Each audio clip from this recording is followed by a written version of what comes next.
What's up guys, Artem MMA Analysis here, returning to the We Want Picks channel for Dana White's Contender Series week number 9, 2022. I'm ready to give my predictions. Just a little disclaimer, it will be a little bit faster than my previous videos. In the past I have given some really long breakdowns and predictions. This one will be a little bit faster because I'm not feeling 110% right now. I am a little bit unwell unfortunately, but let's just quickly go over week number 8. I went 3-2.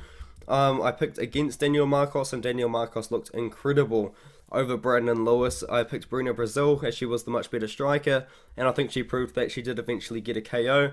I picked Malik Lewis. I still think that Malik Lewis was a pretty good pick in hindsight, but he did slow down quite a bit, and Trevor Peake managed to get a very big comeback win, which is pretty impressive. But apparently Trevor Peake has something broken, so we might not see him make a debut for a while. Ikram Aliskerov looked absolutely amazing against Mario Souza. This guy is a great fighter. Mario Souza's UFC level opponent, and Ikram Aliskerov defeated him in the first round. I think we can see Ikram in the top 15 probably sometime next year.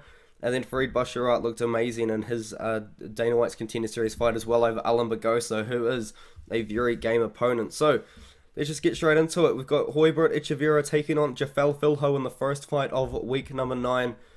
It's going to be a good one, man. Roybert Echeverria, in my opinion, probably the better striker out of the two. Jafel Filho is very hittable on the feet, which is somewhat concerning, but at 125 pounds, not a lot of guys do carry insane KO power, but Roybert Echeverria is a pretty dangerous striker, so he's going to have to watch out for that. But Roybert really has not been fighting the best level of competition. He recently went to a split decision with a guy that was 12-8, and prior to that he fought a guy that was 0-2, 2-17, 3-0, and 2-15, which is actually the same guy twice, which is a little bit of a red flag, I will say. But Jafel Filho, in my opinion, this guy's the better grappler out of the two. Roybert Echeverria, he has seemed to get in some sort of trouble in the past when he gets taken down, and I think that's what Jafel Filho is really going to try and look to do. I think he's going to take down Roybert Echeverria and use his jiu-jitsu base. He hasn't fought very much at all. He's fought twice in the last 3 years, but he does have a win over Vinicius Salvador, who's in the UFC right now, and he did return 8 months ago and he got a submission win there. He's the favourite in the matchup. He is minus 235 to Roybert, who's plus 200. Roybert potentially a good underdog, but this guy just hasn't fought the greatest competition at all. I give Roybert the striking advantage, but I think the much better grappler out of the two is Jafel Filho. So if the fight goes to the ground, which I think it is going to, Filho definitely should win. I'm going to pick him by submission at some point in the fight as well. Now, in the next matchup, you've got Nurullo Aliev taking on Josh Wick, and this is a very short notice matchup for both guys. Josh Wick taking the fight on about 1 week's notice, and Nurullo Aliev had a fight booked against someone else probably 2 or 3 weeks ago. So both guys coming in on a very short camp for this matchup here. I'm picking Nurullo Aliev. To be fair though, he's not the most Dana White's Contender Series friendly fighter. He really does use a lot of wrestling and ground control to win his fights. Especially in his last one, he fought this guy called Kirill Kryakov, and I believe there was some sort of bad blood between the two. And 30 seconds into the fight, he took down Kirill Kryakov, and controlled him up against the cage for 4.5 minutes of the fight for the most part. And then kind of rinse and repeated it for the next few rounds. But there was a few striking exchanges in that matchup. And when Nurullo Aliev is on the feet, his hands are very, very low. Like, he seems to be quite hittable. He does have a nice jab, and he can throw combinations if he needs to. But he's not going to strike to knock you out. He's really just going to try and look to use that wrestling base that he does have. He's a massive favourite over Josh Wick, who we'll start talking about soon. He's minus 465. Josh Wick is almost a plus 400 underdog. I'm picking Aliev, but I think Wick could really fight for your money, man. Wick, in his last matchup, he fought after about a 2.5 year hiatus, took on this guy called Kane Carrizosa, and he destroyed his legs with calf kicks, man. Absolutely obliterated him with calf kicks. I believe the second calf kick he even threw in the fight, he dropped Kane with it, and then he ended up kind of on top, and then they got back up to the feed, and he kept just kicking the calf kick and really working those legs, and eventually Kane goes down to the ground. Josh Wick pretty much finishes him off with leg kicks, but then finishes him with ground and pound at the very end of the first round. Prior to that, though, he beat this guy called Adam Asenza, who went on a 6-fight win streak after he beat him, so that's a very well-aging win.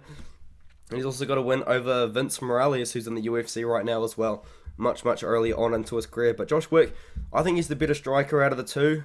He does seem to have pretty good wrestling as well, but Aliev really is just going to look to try and take this guy down.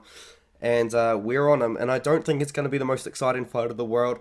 Aliev has 5 wins by decision. His 1 TKO is a corner stoppage. I think you're going to see Aliev win a decision. I don't know what Dana White's going to feel about it. Maybe he signs Aliev just because their performance is so dominant and because he's so young.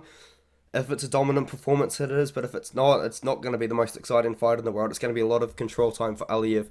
But maybe you could see Aliev work some ground and pounds, work for a submission or something like that.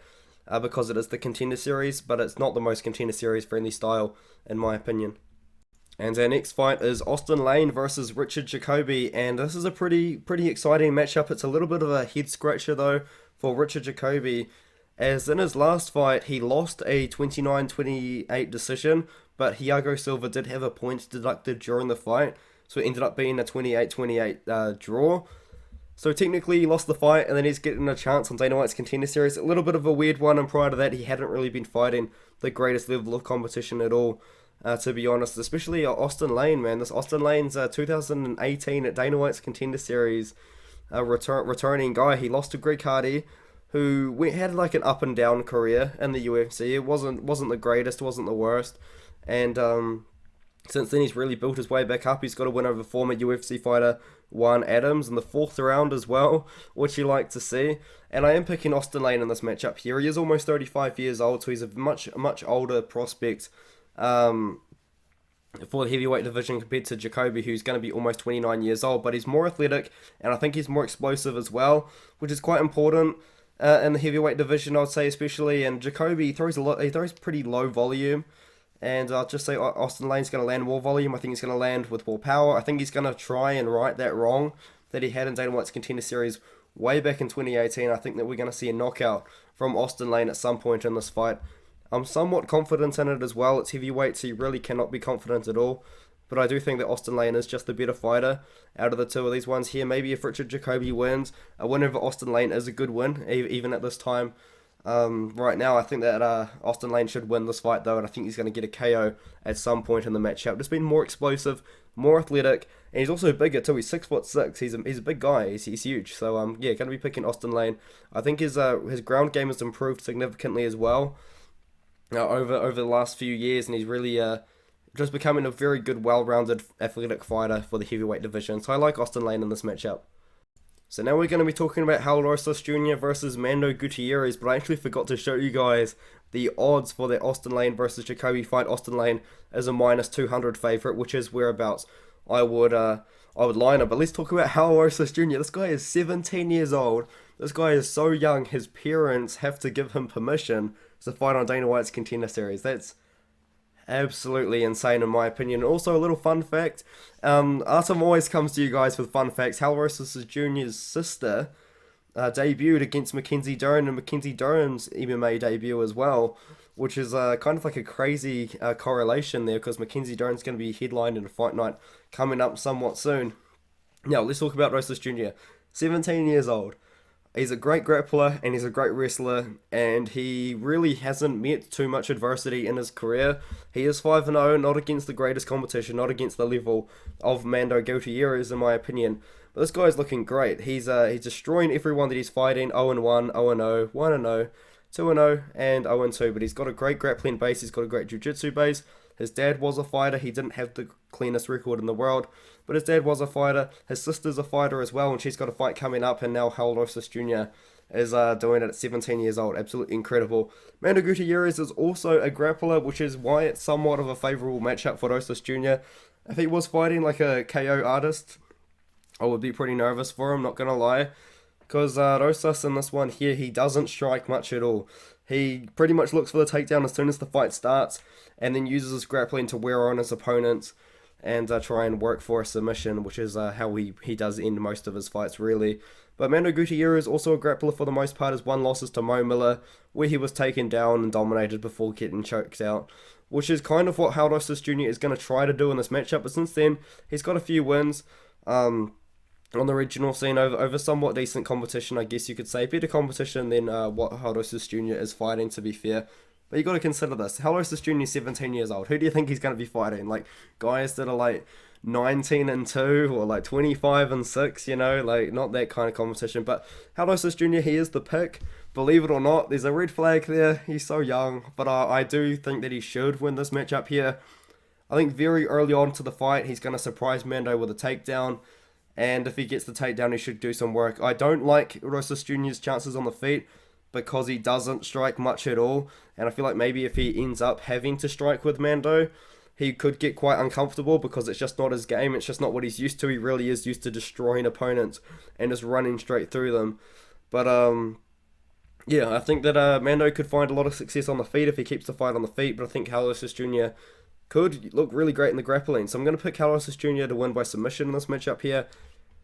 It could look bad though. I mean, he is 17 years old. It's pretty hard to pick a 17-year-old and then really justify it, not going to lie. But Rosas Jr., if you watch him fight, he is a pretty good stylistic matchup to defeat a guy like Mando Gutierrez. It's a tough one though. Like, Mando's really good. Mando's definitely could beat Rosas, but I'm rambling at this point. But I'm going to be picking Rosas Jr. in this matchup. And it is also worth noting that Rosas Jr. is actually the favourite in the matchup. He is -150 to Mando Gutierrez, who is +130. Crazy. 17-year-old's the favourite on Dana White's Contender Series. But now you've got the main event, Leon Aliyu versus Fahey. And there's a very good chance that this fight does not go the distance. Both guys have a 100% finish rate. I believe Aliyu has 6 wins KO, 4 wins submission. Yes, he does. And Fahey has 5 wins KO, 3 wins submission. Yes, that is correct. Alright, my memory serves me very well. But yeah, I'm gonna be picking Fahey in this matchup here. I think that he's potentially the better fighter all around, but very slightly. Like Leon Aliyu, this guy, he's got power in the hands, and not just a little bit of power, a lot of power, but he's a very sloppy fighter. His punches aren't too straight. He throws a lot of hooks and overhands. And Fahey, he's not the most technical striker either, but his punches are definitely just more technical, I would say. But for the most part, though, I think that Fahey, if he really wants to win this matchup, he should take it to the mat, because he does have a black belt in judo, and he's got a black belt in jiu-jitsu as well. And he does have a few submission wins on his record. Not so much recently, though. He has been knocking out a lot of guys, but he can definitely get submissions over his opponents. And I think that maybe Leon Aliyu is a guy that he probably doesn't want to stand with for too long. I do think that Fahey will find a lot of success on the feet as well, but Aliyu is a guy that could knock him out. And I don't know if you really want to take that risk over another guy with a 100% finish rate. I don't think this fight goes the distance. I will say that once more. 100% finish rate on both sides. Aliyu has been the distance before, and he did lose a decision. But picking Fahey in this matchup here, picking him to win by finish. He could win by KO or by submission. A lot of people having, not many, but a few people having decisions on either side here potentially. When you do see a lot of guys with 100% finish rates, you see it go the distance. But I don't think this one does. I really think it's going to be a pretty action-packed main event, and I think you should see a finish from either side. I will be going with Fahey, just a very slightly more technical striker, and he's also got that grappling base which he can rely on as well. I like that from Fahey, so I'm going to be picking him to win this matchup here. And that's all for week number 9. I'm going to make it a quick outro. Just as I said before, I'm not feeling 110%. I should be feeling great for week number 10, which might be my last video for the We Want Picks channel. So hopefully week 9 goes good for me. Really looking forward to it. Really looking forward to seeing how Rosas Jr. looks. Looking forward to seeing the Aliev fight as well. Nurullo Aliev versus Wick.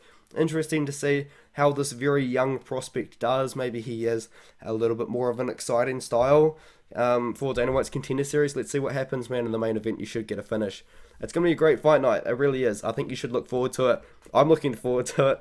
Yeah, I'll leave it there. Thank you guys so much for watching the We Want Picks channel, and I'll see you guys next week for week number 10.